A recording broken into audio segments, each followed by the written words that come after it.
In Nairobi's busy railway station, Jane Bennet struggled with her suitcase, a burden that represented the emotional weight she had carried since her husband's betrayal. Her trip to Africa was meant to be a healing one, but frustration soon overwhelmed her. Just as she was about to give up, a friendly voice broke through the chaos. "Allow me to help you," said a tall man with a warm smile. Turning, Jane saw Charles, a local teacher, lifting her suitcase with ease, his confidence soothing her fears. His English was impeccable, his accent pleasant and clear. "Looks like you've had a tiring day," he remarked. Jane nodded, a reluctant smile appearing. "You could say that." As they walked towards the platform, Charles struck up a conversation about the city's rich history, its vibrant culture, and his work with children. Jane relaxed, caught up in his enthusiasm.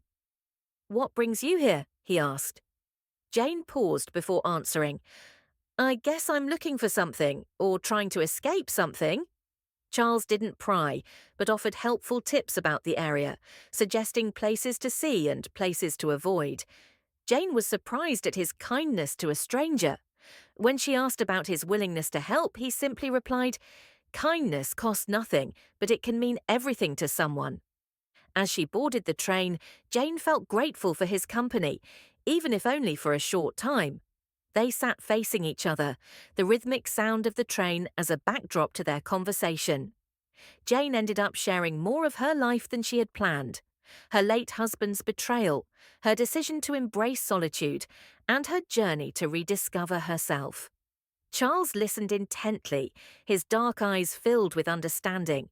He shared parts of his own story, his disappointments, but his unyielding hope. Jane admired his resilience. By the time they reached their destination, Jane felt a change in her. For the first time in years, she felt lighter. The stranger's kindness, his ability to listen without judgment, and the warmth he radiated planted a small seed of trust in her heart. As they parted for the night, Charles looked back and said, "Sometimes journeys surprise us in ways we don't expect. I hope this one does for you." Jane watched him go, a flicker of hope stirring within her, something she hadn't felt in ages. As Jane and Charles spent more time together, an undeniable bond began to blossom. They enjoyed quiet moments and conversations that lasted longer than expected.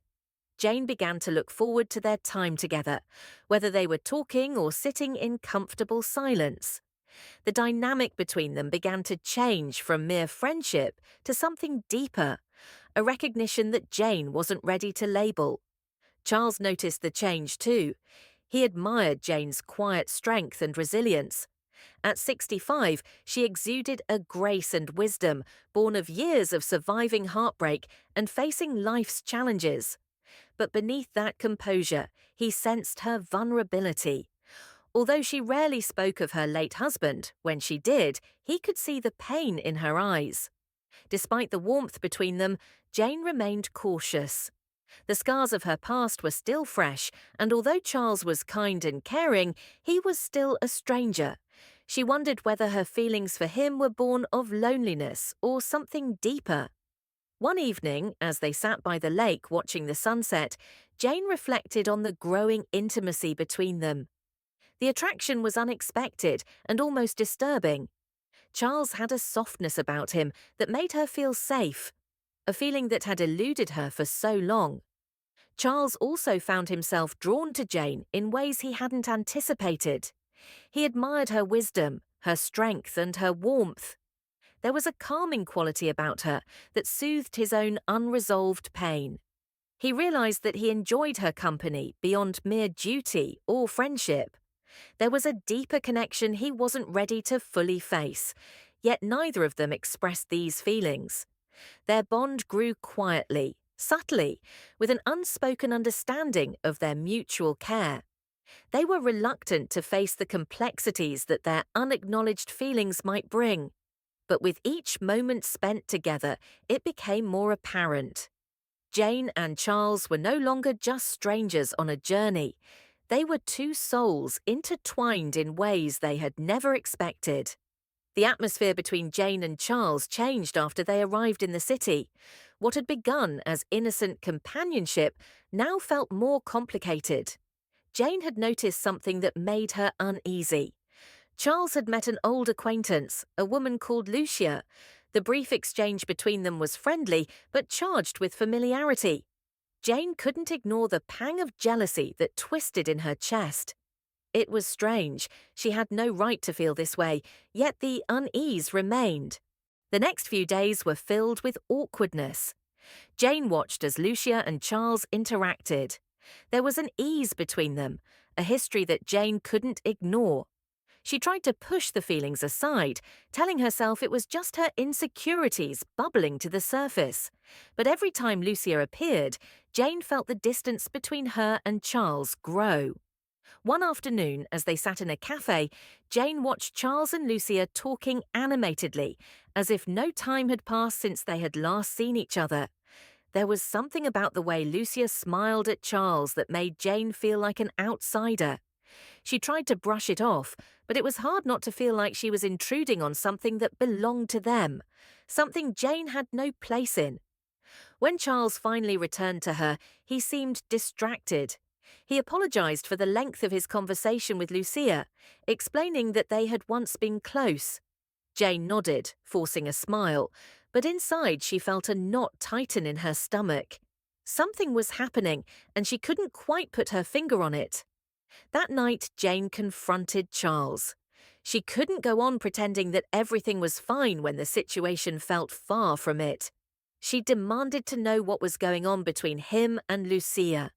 The words came out harsher than she intended, but the hurt had been building up, and now it was spilling over. Charles seemed taken aback and tried to explain, but his words didn't ease her pain. "She's just an old friend," he said. But Jane wasn't convinced. She wanted to believe him, but everything inside her screamed that there was more to the story. "I don't want to be part of a messy situation," Jane said, her voice wavering. "I don't want to be a distraction for you." Charles grabbed her hand, but Jane pulled away. It wasn't just jealousy that made her pull back, it was the realization that she had allowed herself to care for him more than she had planned. And now, seeing him with Lucia, the wall she had built around her heart began to crumble. "I never meant for this to happen," Charles said. He said quietly, "But I don't want you to go." Jane's heart ached, but she knew something had changed. Whether it was her own insecurities or the reality of the situation, she couldn't ignore the doubt that had settled in her chest. She needed space to think, to understand what was happening between them. The next day, Jane made a decision. She would continue her journey alone, away from the complexity of her feelings for Charles. She packed her things in silence, unable to look at him without feeling a mixture of pain and longing. Charles tried to stop her, but Jane was determined. There was too much confusion now, too much uncertainty. She had been betrayed before, and the possibility of it happening again was too much to bear. She had to leave, even if it meant leaving behind something that might have been beautiful, something she had begun to believe in. As she left, Charles stood and watched her go, a deep regret in his eyes. He hadn't meant to hurt her, but in his failure to be honest with her, he had. And now he realized that it might be too late to undo the damage. Days passed and Jane couldn't shake the feeling of loss that had followed her since leaving Charles. The journey she had set out on to find peace now felt hollow. Her heart was heavy with unanswered questions, and the memory of their moments together lingered like a shadow. She had tried to distance herself from the pain, but the bond they had shared refused to fade. Even though she had walked away, a part of her still wished for the warmth he had brought to her life. Charles, meanwhile, was consumed with regret. The space between them felt like an unbridgeable chasm. He had thought he could manage his feelings, that he could simply help Jane without becoming attached, but he was wrong. The moment she left, he realized how much he had cared for her. His failure to communicate, to be honest about his lingering feelings for her, had caused irreparable damage. His regret wasn't just that he had lost her, it was that he had betrayed her trust. Charles spent hours thinking about what had gone wrong. He realized that he had pushed Jane away in his reluctance to face his own feelings. He had been so wrapped up in the past, Lucia and their history, that he hadn't seen what was blossoming before him. He missed Jane, her laughter, her presence, the way she saw the world. It was too late now, but he couldn't let her go without trying to make amends. He wrote her a letter, pouring his heart out. He explained his feelings, apologized for the confusion and hurt he had caused. He confessed that his silence wasn't out of indifference, but out of his own fear. Fear of opening himself up to something that might hurt him again. But he knew now that he couldn't let her slip away without doing everything in his power to make things right. Jane received the letter on a quiet afternoon, and as she read it, a familiar pain settled in her chest. The words spoke of regret, of vulnerability, of a man too afraid to admit his own feelings. For a long time she simply sat with the letter in her hands, unsure of how to respond. There was a part of her that wanted to shut down completely, to protect her heart from the possibility of further pain. But there was another part of her, the part that had seen the kindness in Charles, the part that had shared in the tenderness of their moments together, that couldn't just turn her back on him. The next morning, Jane went to the art gallery where they had shared some of their most intimate moments. She had made a decision.